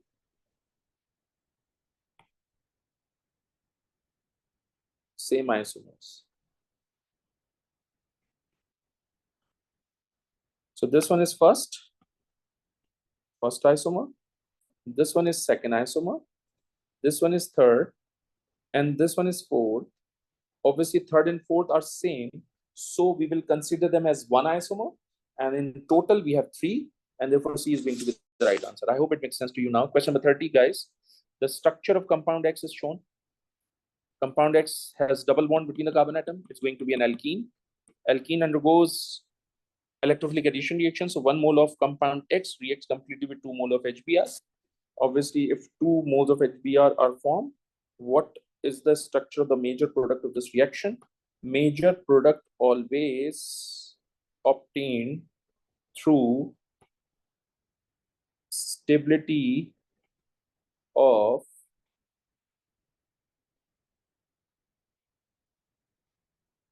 carbocation. And I've told you so many times that 3 degree is more stable than 2 degree, and 2 degree is more stable than 1 degree. Okay, this is the increasing order of stability.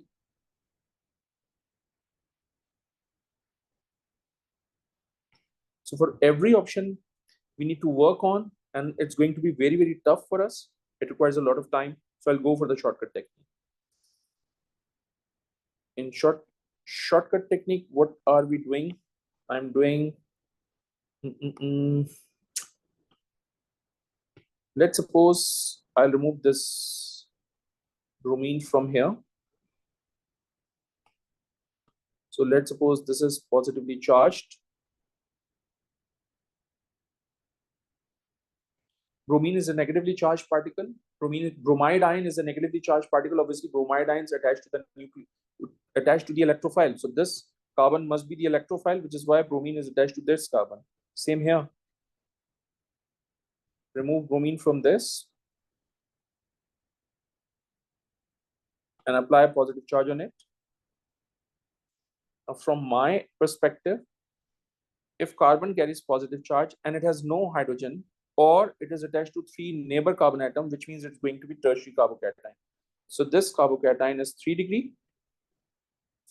If carbon carries positive charge and it has 1 hydrogen atom, obviously it's going to be secondary. Or you can say that if carbon carries positive charge and it is attached to neighbor 2 carbon atom, obviously it's going to be secondary. So this is secondary carbocation. This is tertiary carbocation. This is secondary. This must be tertiary.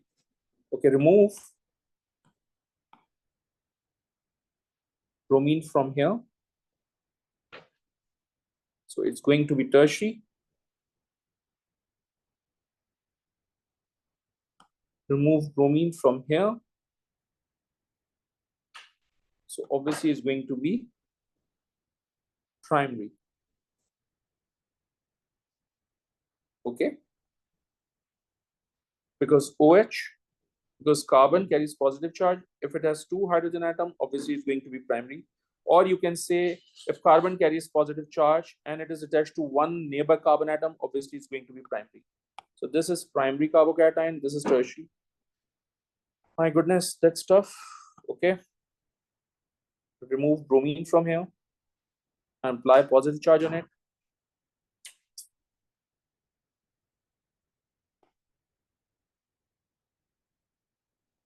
What I'm doing is,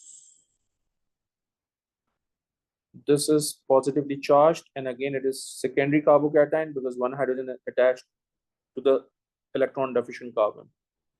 This is also secondary carbocation because one hydrogen is attached to the electron deficient carbon. Okay.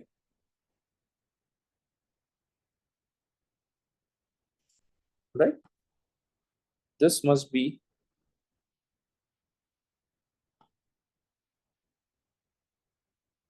secondary carbocation, and this must be obviously primary carbocation.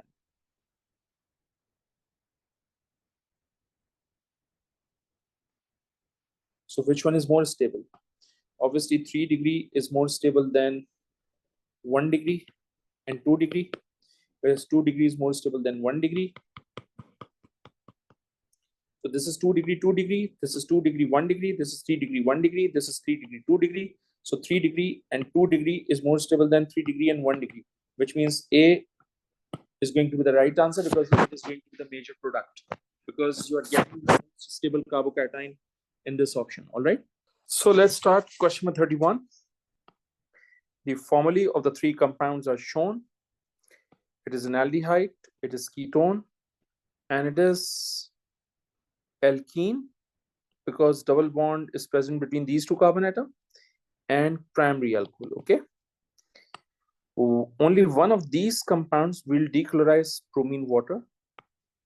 This compound will dechlorize bromine water because this compound has double bond between the carbon atom. Let me show you. This is CH2, double bond, CH. Then we have CH2. Then we have CH2OH. Okay. So this compound is going to give you bromine water test.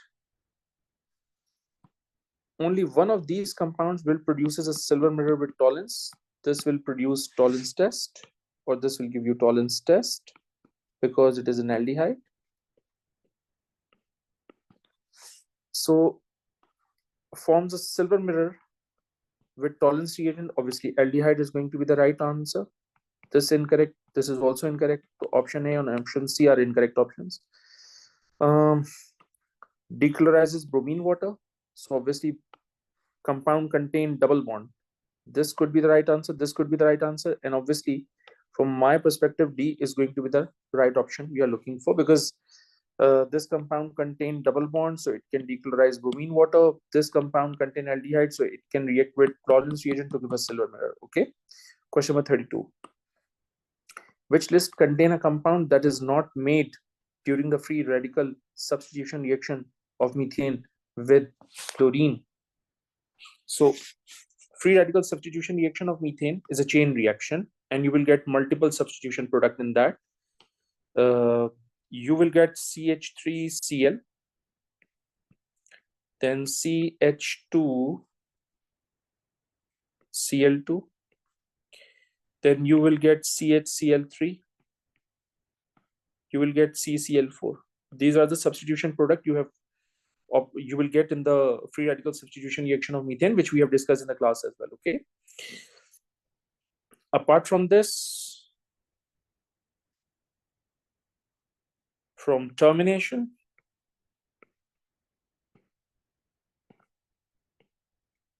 multiple products are obtained, in which one of the key product is chlorine and C2H6. Okay. So this These products are obtained clearly, which means option A is incorrect. These products are also formed, which means option B is incorrect. These products could also form during the free radical substitution reaction. Obviously, C is incorrect. D is going to be the right answer. Why? Because CH3Cl is formed. CHCl3 can also form. CHCl3 is formed. CHCl3 is formed. CH3Cl is formed. But this product cannot form. Why? Because this product is basically an alkene.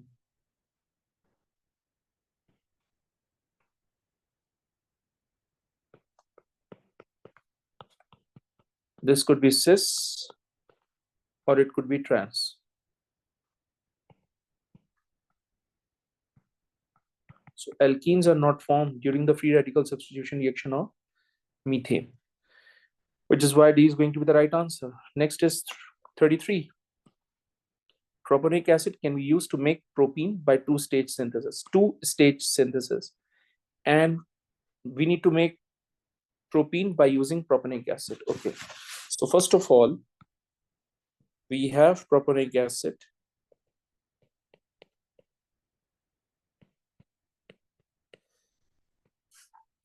In order to get propene,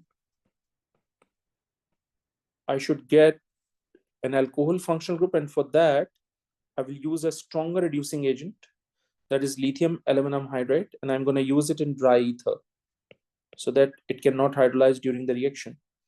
Dry ether. So what we are getting is here is primary alcohol. Whenever any alcohol undergoes dehydration or elimination in the presence of concentrated sulfuric acid, under heat, obviously, I'll get an alkene. And since it is a 3-carbon atom alcohol, I'll get 3-carbon atom alkene, which is going to be propene. So obviously this is incorrect. This is incorrect because ये weaker reducing agent है.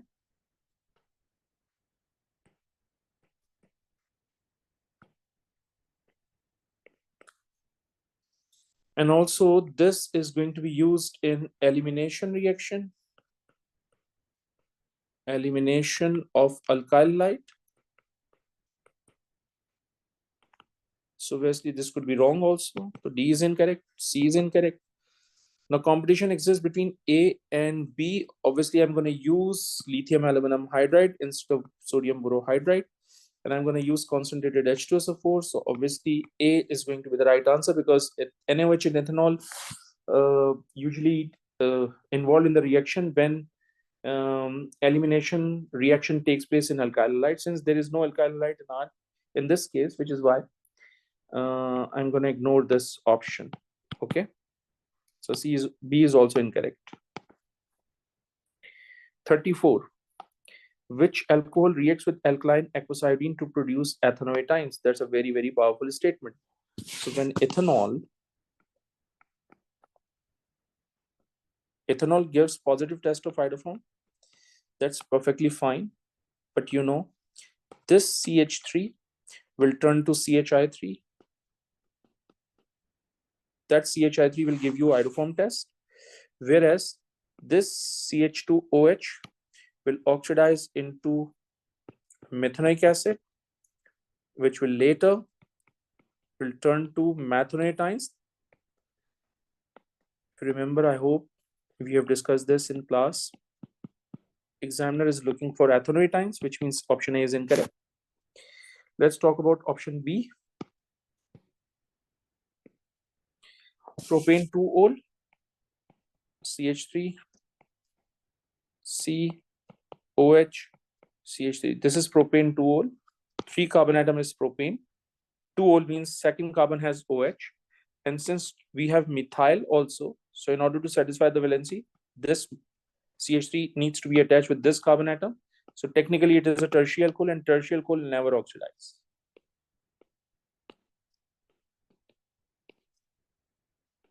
Obviously B is also wrong. Propane 2-ol. Propane 2-ol. Propane 2-ol is basically CH3, CH, OH, and CH3. All right.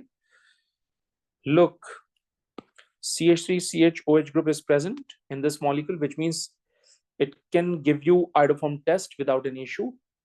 This CH3 will turn to CHI3. This CHI3 has a yellow precipitates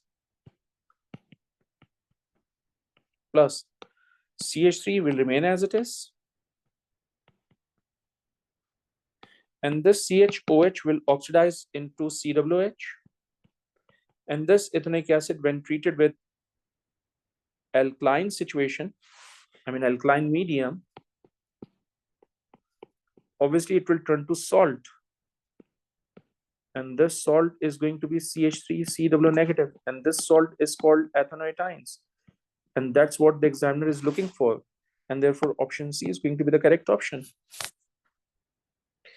Question 35. Heating compound X C7H14O under reflux with an excess of acidified potassium dichromate 6 produces compound Y. Okay. And the next part, compound Y produces hydrogen gas with sodium metal and forms orange crystal with 2,4-DNPH reagent. If it forms 2 orange crystal with 2,4-DNPH, that means either it contains an aldehyde or a ketone, because both of them gives positive test of 2,4-DNPH. If this is sodium metal reaction and producing hydrogen gas, either it contains CWH or either it contains OH, because both of them gives sodium metal test and both of them gives hydrogen gas. All right. So this is primary alcohol, this is secondary alcohol, this is secondary alcohol, this is also secondary alcohol. So option B is absolutely incorrect, because when secondary alcohol undergoes oxidation, it will turn to ketone like this.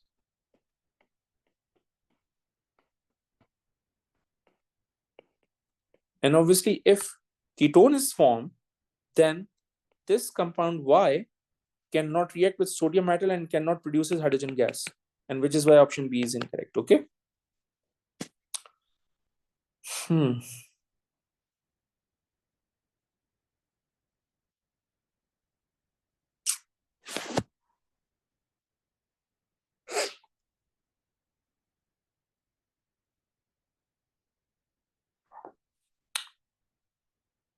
All right, option C is also incorrect, I believe, because this is tertiary alcohol. It cannot oxidize, it will remain as it is. So it can react with sodium metal and producing hydrogen gas. But this is primary alcohol, and this primary alcohol will oxidize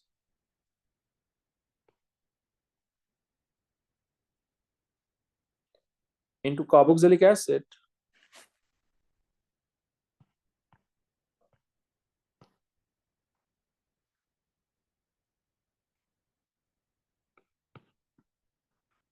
and since it is converting into carboxylic acid, which means it cannot give you 2,4-DNPH test, and which is why option C is incorrect. Third is also incorrect, because this carbon is tertiary alcohol, cannot oxidize, so it can give you positive test of sodium metal, and because of that you will receive hydrogen gas.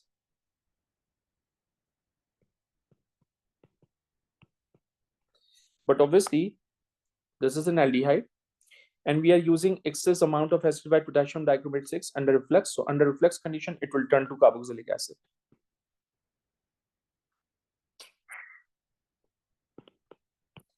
If it turned to carboxylic acid, no 2,4-DNPH test positive.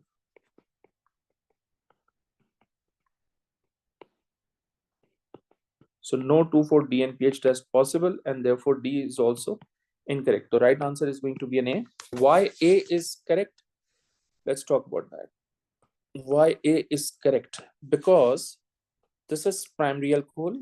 When you treat it with excess potassium dichromate 6 under reflux, it will turn to COOH. Okay.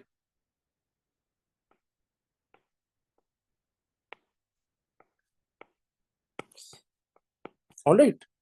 And this is secondary alcohol.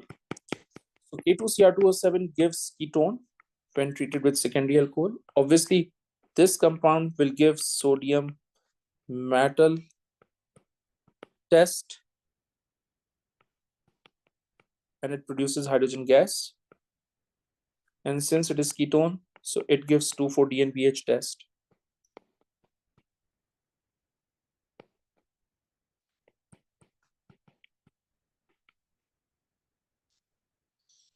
So A must be the right answer. Which reaction takes place by nucleophilic addition mechanism? By the way, nucleophilic addition reaction takes place. So nucleophilic addition reaction takes place in, my bad. Nucleophilic addition reaction takes place in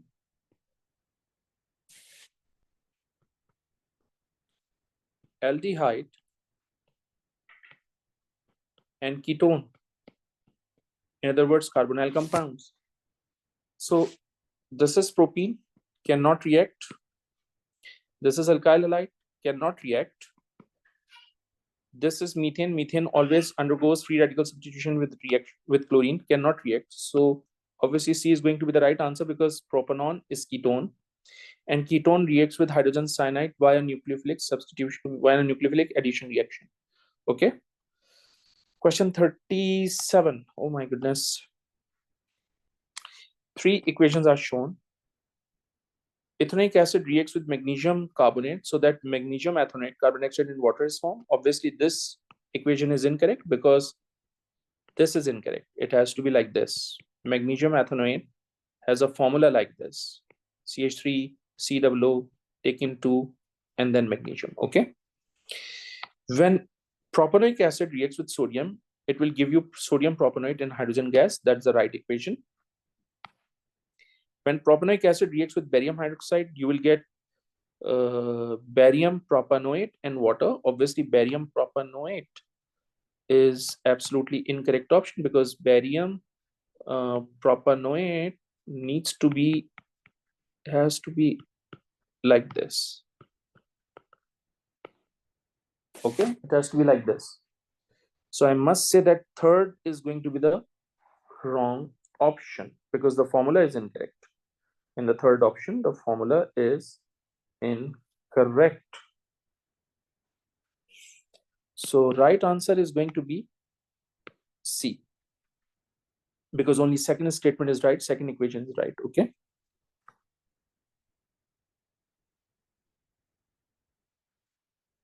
Okay, let's move on to the next question. Question number 38. How many esters with the molecular formula C5H10O2 can be made by reacting a primary alcohol with a carboxylic acid? Okay. Primary alcohol. What we are looking for is the primary alcohol. And these are the esters. Let me start with the structures.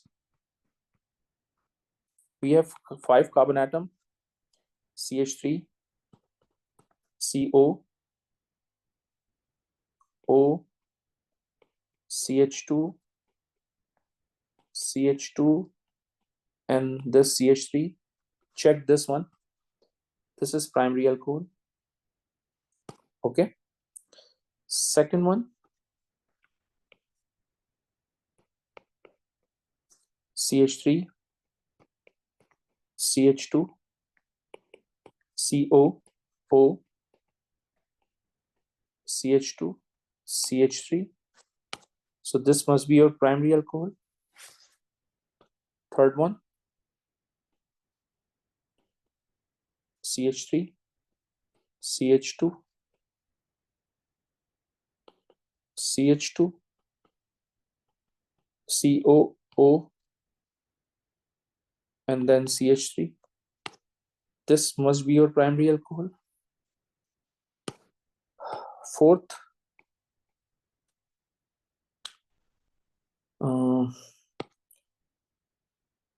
if I'll shift this CH3 onto this carbon and hydrogen will shift to this, it will remain primary alcohol. Okay. So this is CH3, CH, CH3, COOCH3. It is also primary alcohol. Fifth one. What if, okay.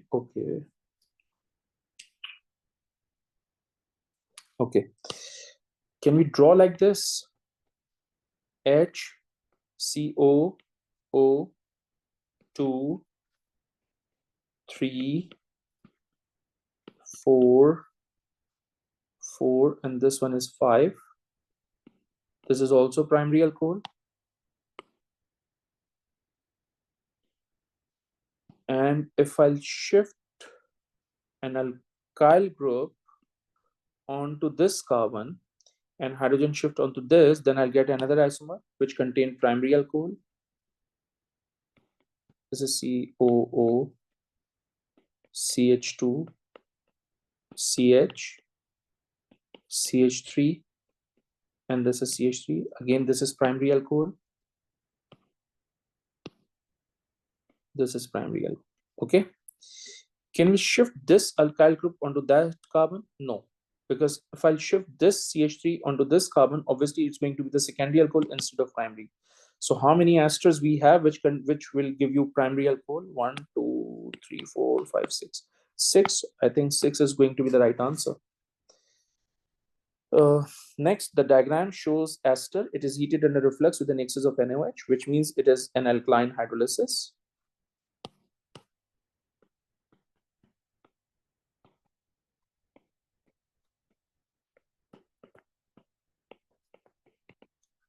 Okay. So according to the concept, let's break carbon single bond oxygen bond. This must be your ethanol.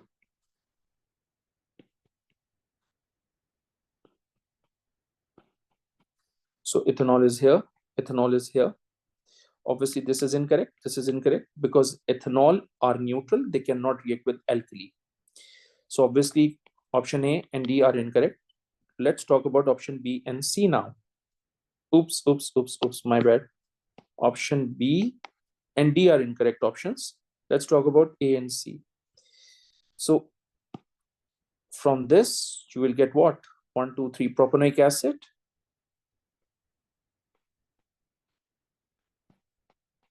And since the medium is alkaline, so when it reacts with NaOH, obviously you will get what? Sodium propanoate, which is your salt. That's what the examiner is looking for. So what kind of structure is given? I mean, this is propanoate, sodium propanoate, and it's given. It is not sodium propanoate. It is not sodium propanoate. This is sodium propanoate. This is sodium propanoate. The right answer is going to be C. My goodness. Question 40. Oxygen has 3 stable isotopes. Okay, all 3 isotopes present in a sample of the oxygen molecule was analyzed by using mass spectrometer. How many peaks associated with O2 molecule would be expected? Okay, first of all,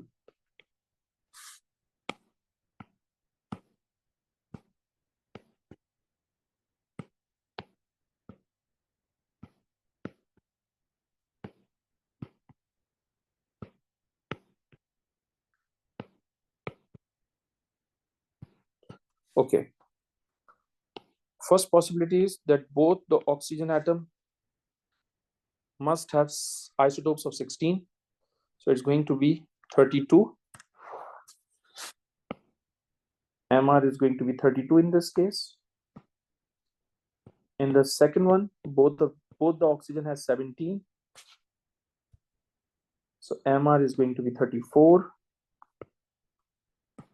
If both oxygen has 18, MR is going to be 36. What? This is my third and this is my fourth. What if we have 16 and 17? Obviously 16 plus 17 is going to be 33. The MR is going to be 33 here. What if we have fifth one? What if we have 16 and 18? 16 plus 18 is going to be 34. So guys, we have already 34. So both of them are same. We'll consider as 1. We'll consider them as 1. What if we have 17 and 18? It's going to be 35. Is there any possibility left?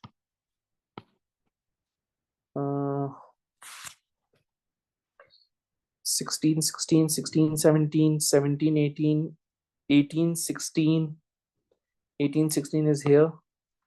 18, 17 is here. That's the only possibilities left, guys. So how many possibilities of different molecular mass we have? We have 32,